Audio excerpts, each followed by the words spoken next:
The journey of humanity began with the most basic of needs: hunger, thirst, sleep, and shelter. Without these, nothing else mattered. The cave became our first home. Inside, women nurtured life. With every child fed, a fragile sense of safety was born. For the first time, the human mind felt the comfort of survival. Outside, men faced the unknown. They hunted, risked, and brought back food. And when they returned, they calmed not only empty stomachs, but also anxious hearts. In those moments, the brain rewarded itself. Survival was no longer just an instinct. It became the foundation of human psychology. The fire was more than warmth. It was reassurance for the mind, a signal that the night could be survived. Flames pushed back the darkness, and in their glow the brain's fear subsided. Safety was no longer just a hope. It was something we could feel. Sleep was the great repair.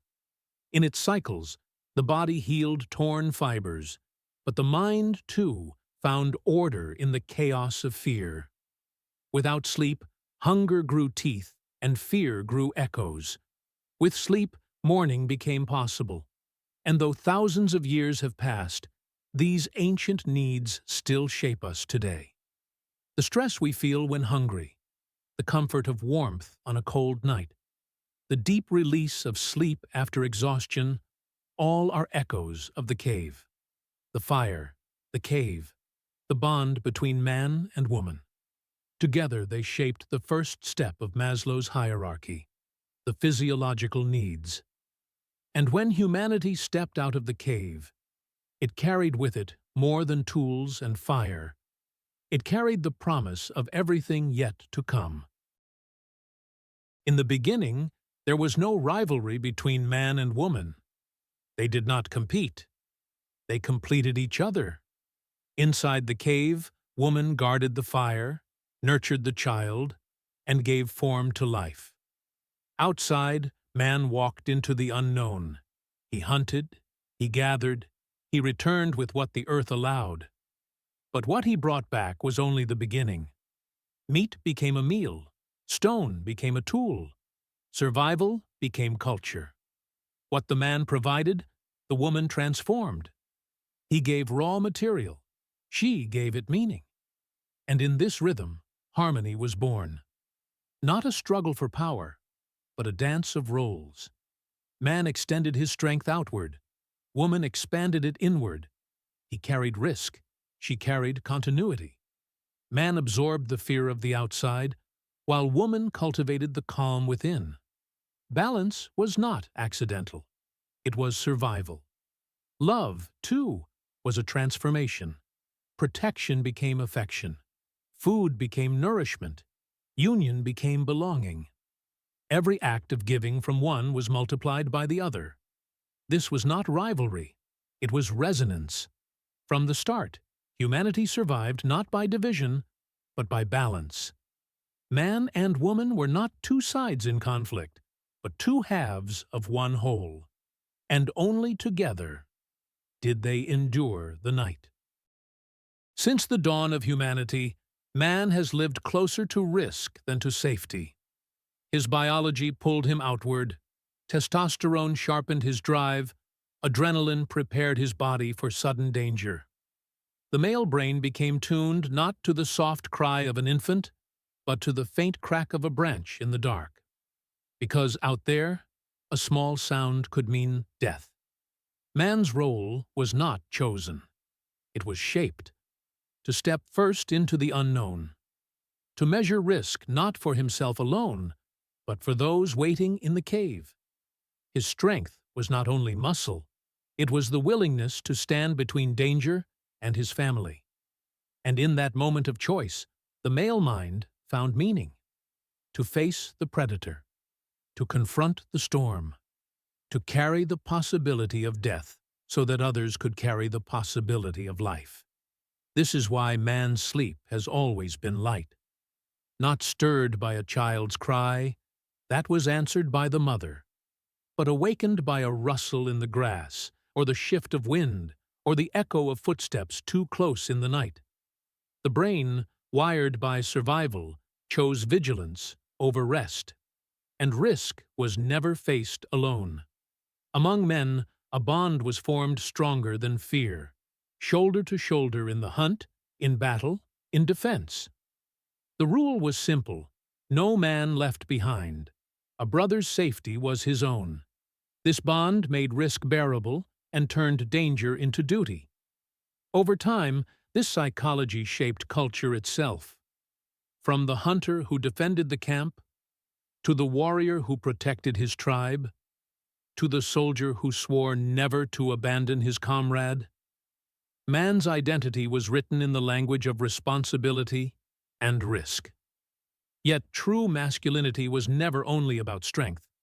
It was inclusive, embracing the whole tribe.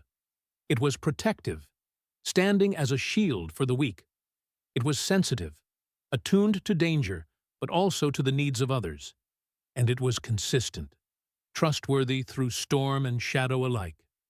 To risk one's life for family, for tribe, for brother in arms, this is not recklessness. It is devotion. It is sacrifice.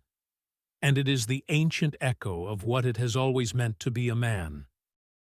As man stepped from the hunt back into the cave, a new role slowly emerged. He was no longer only a provider of food. He became a father. The father figure was not written in laws or carved in stone. It was born in the firelight, in the watch kept at the cave's mouth, in the steady presence that told his family, "You are safe." To the child, the father was the wall between danger and warmth. To the mother, he was the partner who carried risk so she could carry life. Together, they formed the first circle of protection that we now call family. But fatherhood was more than protection. It was also power. Not the power of domination, but the power of direction. The father represented the future, the unwalked paths, the promise that tomorrow could be greater than today. A true father pointed beyond the fire, beyond the cave. He was the one who said, "We can go further. We can be more." He embodied the tribe's potential, and he gave it vision. The psychology of fatherhood was simple, yet profound. Responsibility replaced instinct. Protection turned into devotion. Guidance became as important as strength, and vision became the torch that lit the way forward. Fatherhood was not dominance, it was constancy. A father did not rule by fear, but by presence.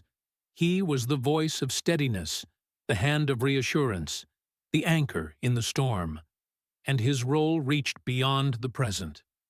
The father was not only strength in the moment, he was a bridge to the future.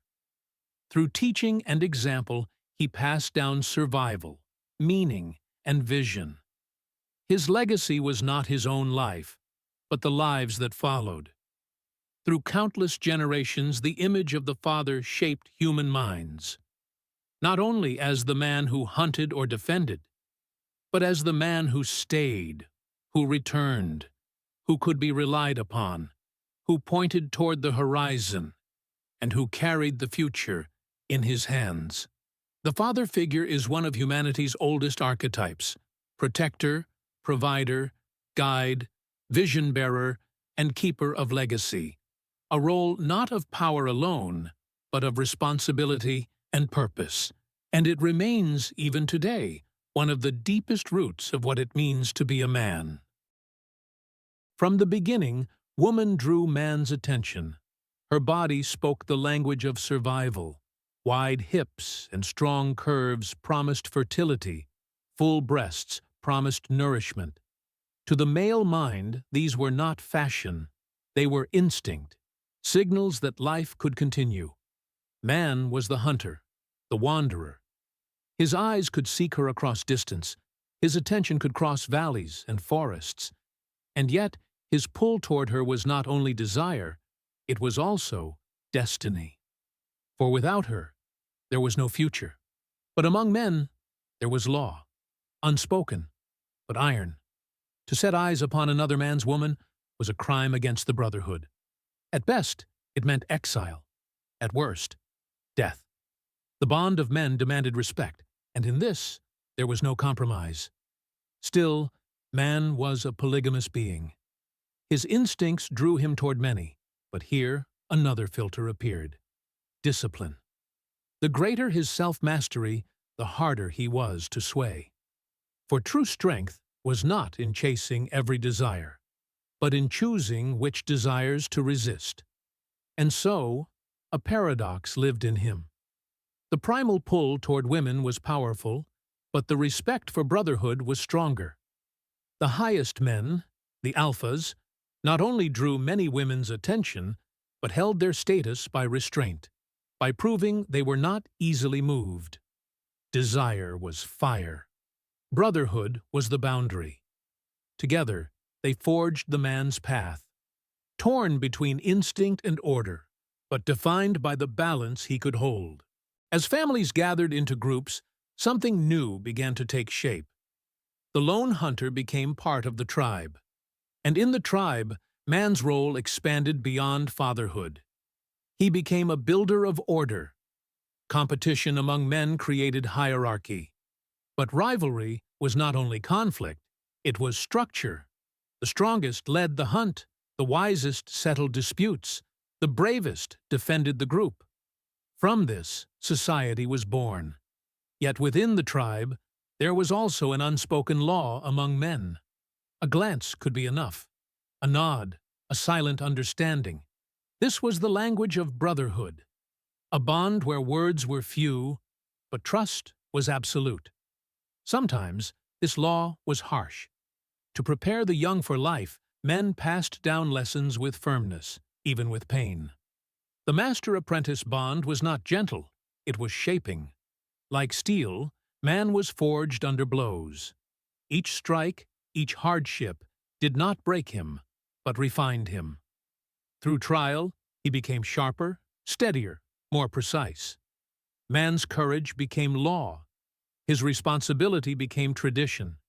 His vision became direction for the many.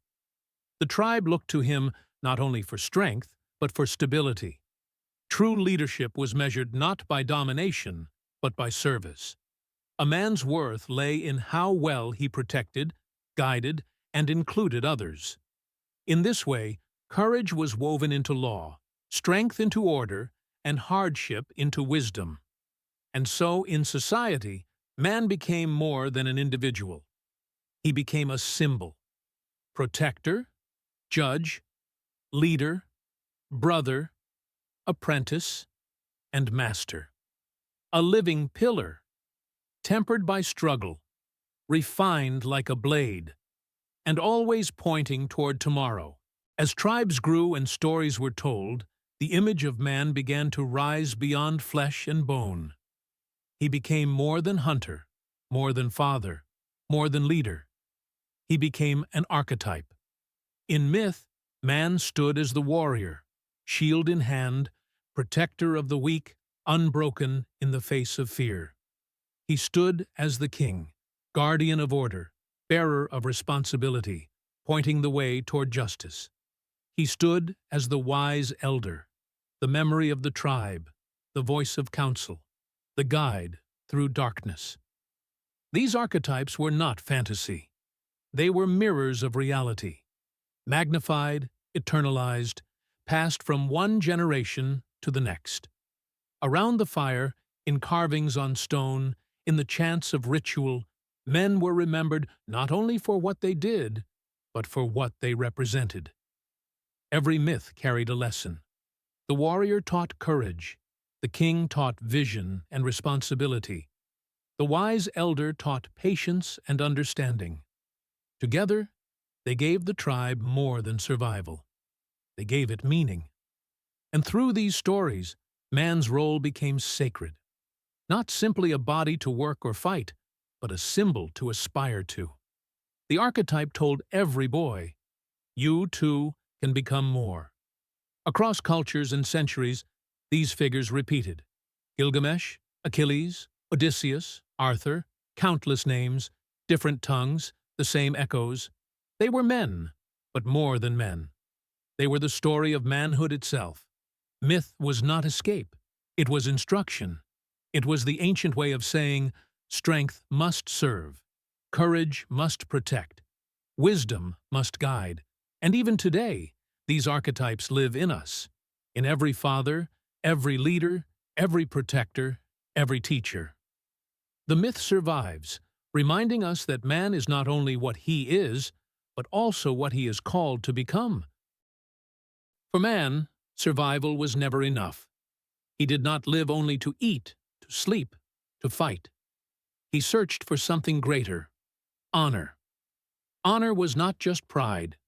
It was the invisible currency of respect, the measure of trust, the weight of reputation, the echo of his name after he was gone. Identity was forged in trial, to endure pain without complaint, to rise after defeat, to keep his word even when it cost him. These became the foundations of manhood.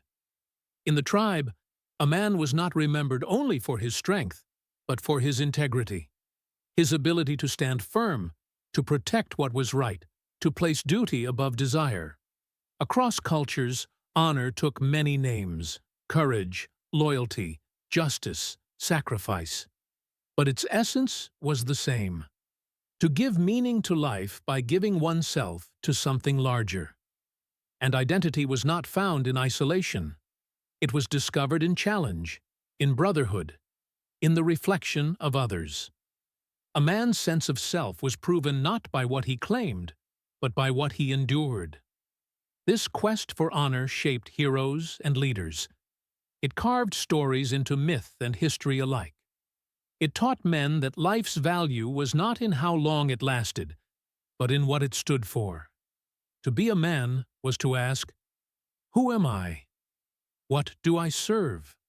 What will remain when I am gone? These questions have echoed through time, and still today, they define the deepest search of man, the search for identity, for purpose, for honor. For thousands of years, man was the hunter, the protector, the builder of order. But the world has changed, and with it, the meaning of manhood. In the modern age, strength is no longer measured only in muscle or in battle. It is measured in responsibility, in presence, in the ability to protect not just with force, but with wisdom and care. Today, a man is not defined only by what he provides, but by how he stands beside others. As a partner, he shares. As a father, he nurtures. As a leader, he listens. Modern masculinity is inclusive, protective, sensitive, and consistent. It embraces emotional depth as much as physical endurance. It knows that to guide is not to dominate, but to support. Yet in modern times, masculinity has often been shaken by cultural waves. Some voices claimed man was no longer needed. But nature tells another story. Woman and man were never meant to stand alone. A woman's strength is undeniable, but even she cannot bear every weight. She too needs safety, partnership, and support. Just as man needs her for life, care, and meaning. They are not rivals, but halves of the same whole. The truth remains. Humanity thrives not through division, but through unity. Man and woman are not enemies to outgrow, but allies to uphold. And in remembering this balance, we rediscover what it truly means to be human. True manhood today is not about losing strength, but about expanding it. To be strong enough to protect, wise enough to guide, gentle enough to love, and resilient enough to endure. Man has always carried risk, vision, and responsibility. Now, he carries something more. The chance to create a future where masculinity is not a burden, but a gift. Not only to men, but to women, and to all humanity.